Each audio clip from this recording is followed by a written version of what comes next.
어떻게 하면 더 똑똑하게, 더 잘 배울 수 있을까요? 그냥 책 많이 읽고 강의 듣는다고 해서 지혜로워지는 건 아니라는 거 다들 경험해봐서 아시죠? 오늘 이 분석에서는요, 정보가 넘쳐나는 이 세상에서 길을 잃지 않고 진짜 내 것이 되는 지식을 만드는 법, 그 2500년 된 지혜를 한번 파헤쳐 보겠습니다. 바로 이 문장입니다. 배우기만 하고 생각하지 않으면 허망하고 생각만 하고 배우지 않으면 위태롭다. 오늘 이야기의 핵심이 바로 공자의 이 한마디에 다 담겨 있습니다. 배움과 생각, 이 두 개의 날개를 우리는 어떻게 날아오를 수 있을까요? 자, 그래서 오늘은요, 이 네 가지 단계를 통해서 주제를 깊이 파고들어 볼 겁니다. 먼저 우리가 빠지기 쉬운 두 가지 덫이 뭔지 알아보고 각각의 함정이 얼마나 위험한지 구체적인 사례를 통해 살펴볼게요. 그리고 마지막으로 진짜 지혜로 가는 길은 과연 무엇인지 그 해답을 찾아보겠습니다. 공자가 말한 게 그냥 이것도 문제고 저것도 문제다 이런 게 아니에요. 이건 마치 동전의 양면 같은 거라서 어느 한쪽으로만 치우치면 모든 학습자가 결국 마주하게 되는 그런 위험을 경고하는 거죠. 말하자면 하나는 속빈강정이 되는 길이고요. 다른 하나는 우물안 개구리가 되는 길입니다. 자, 그럼 첫 번째 함정부터 한번 들여다볼까요? 바로 생각 없는 배움입니다.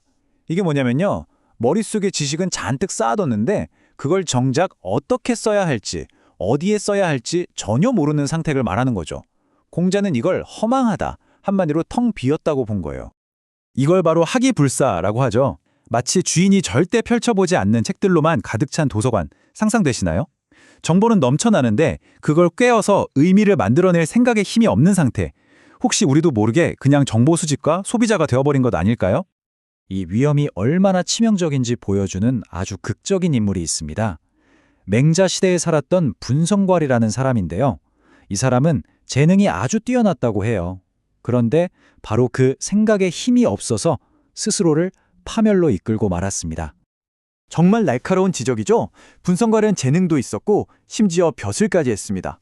그런데 맹자는 그가 군자의 큰 도리, 즉 배운 것을 깊이 성찰해서 얻는 근본적인 지혜가 없다고 본 거예요. 그의 지식은 그냥 껍데기였던 거죠. 결국 그 텅 빈 지식이 그를 죽음으로 몰고 간 겁니다. 생각 없이 쌓은 지식이 얼마나 공허하고 위험한지 보여주는 아주 생생한 사례입니다. 자, 이제 동전의 반대편을 한번 보시죠. 이런 사람 한번 상상해 보세요. 책은 한 권도 안 읽고 골방에 틀어박혀서 혼자만의 생각으로 세상의 모든 이치를 깨달았다고 주장하는 사람.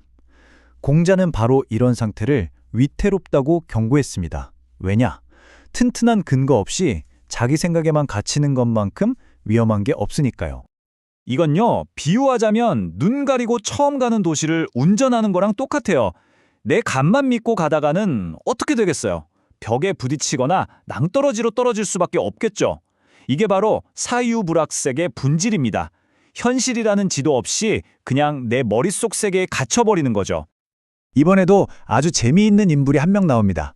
계문자라는 관리인데요.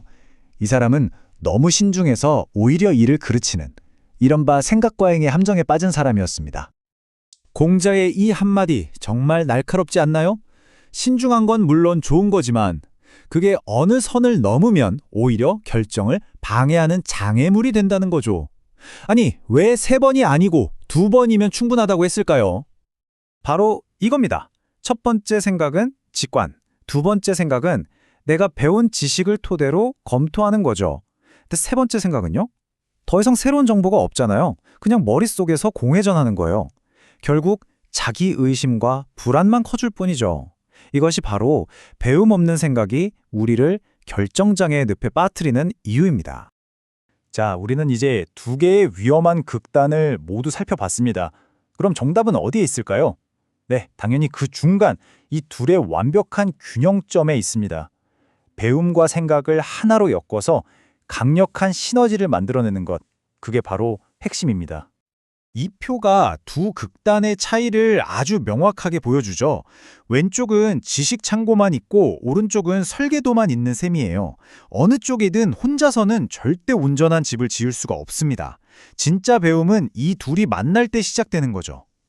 이것이 바로 궁극의 공식입니다. 배움은 생각의 재료를 공급하고 생각은 그 재료에 의미를 불어넣는 겁니다. 재료만 쌓아두면 썩어버리고 재료도 없이 의미만 찾으면 공허하죠. 이 둘이 톱니바퀴처럼 딱 맞물려서 돌아갈 때 비로소 죽어있던 지식이 살아있는 지혜로 바뀌는 겁니다. 이 고대의 지혜가요, 놀랍게도 현대의 자기주도 학습 모델하고 정확히 일치합니다. 먼저 배우고, 쉐, 그걸 깊이 생각하고, 스, 직접 실행해보고, 행, 그 경험을 통해서 다시 배우는 이 순환 과정. 이것이야말로 지식을 내 몸의 일부로 만드는 가장 강력한 방법이라고 할 수 있습니다. 심지어 공자 본인도 이런 고백을 했습니다. 하루 종일 밥도 안 먹고 생각에만 빠져봤는데 결국 얻은 게 하나도 없었다고요. 아무리 위대한 사상가라도 결국 모든 생각의 출발점은 배움이라는 걸 이보다 더 솔직하게 보여줄 수는 없겠죠. 자, 이제 이 질문은 바로 여러분을 위한 겁니다. 오늘 하루 여러분 머릿속에 어떤 새로운 정보가 들어왔나요? 그리고 그걸 그냥 스쳐 지나가게 두지 않고 잠시 멈춰서 이게 나한테 무슨 의미지? 하고 스스로에게 물어보셨나요? 배움과 생각의 균형을 맞추면 그 위대한 여정은 바로 이 작은 질문 하나에서 시작됩니다.